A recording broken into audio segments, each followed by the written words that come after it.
কি হঠাৎ দেখে ভাবছেন তো তনিমা আপু আবার বাগান রেখে হঠাৎ রান্না নিয়ে কেন হাজির হলো?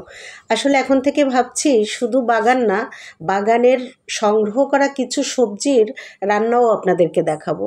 সবাই জানেন রান্না কিভাবে করতে হয়, তারপরেও আমি যেভাবে রান্না করি একটু আপনাদের সাথে শেয়ার করব।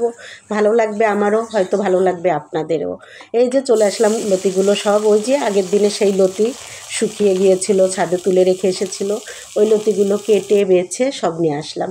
একটা কথা বলি, তরি তরকারি লতি এগুলো সব কিছু কিন্তু আমি নিজে হাতেই কাটি। যে রাঁধে সে চুলো বাঁধে, তো সবই করি, এমনকি নিজের জামা কাপড় মেশিনের কাজ সবই আমি নিজেই করি।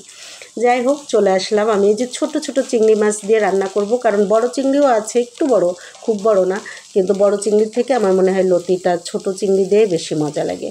তো আমি সরিষার তেল দিলাম প্রথমে। আমি সবসময় সরিষার তেল খাই। আমার যখন থেকে হার্টের সমস্যা হয়েছে তারপর থেকে আমি এই প্রায় 5-7 বছর হয়ে গিয়েছে সবসময় সব কিছুতেই সরিষার তেল ব্যবহার করি, সরিষার তেলই খাই রান্নাতে। তো যাই হোক, এই যে তেলের ভিতরে একটু কাঁচামরিচ পেঁয়াজ দিয়ে মাছগুলো একটু ভেজে ভেজে নিলাম। আর এদিকে দেখুন, আমি রান্না করছি, বাহিরে কিন্তু বেশ বৃষ্টি এবং সঙ্গে বেশ বাতাসও আছে। এটা হচ্ছে আমার রান্নাঘরের জানালার পেছন পাশ, পেছন দিয়ে আপনাদেরকে একটু বৃষ্টি দেখালাম। এদিকে আমার মাছটা প্রায় ভাজা ভাজা ভাব। আমি আসলে কাঁচামরিচ দিয়ে রান্না করব। আমি শুকনো মরিচ দিয়েও রান্না করি মাঝে মাঝে, শুকনো মরিচের গুঁড়া দিয়ে, কিন্তু আমি আজ কাঁচামরিচ দিয়ে রান্না করব, কারণ শুকনো মরিচ খেয়ে আমার একটু সমস্যা হচ্ছে, এই জন্য আমি শুকনো মরিচটা ব্যবহার করব না, কাঁচামরিচ দিয়ে। আর এই যে মশলাটা দিচ্ছি, এই মশলার ভিতরে আছে জিরে, রসুন আর হচ্ছে সরিষা।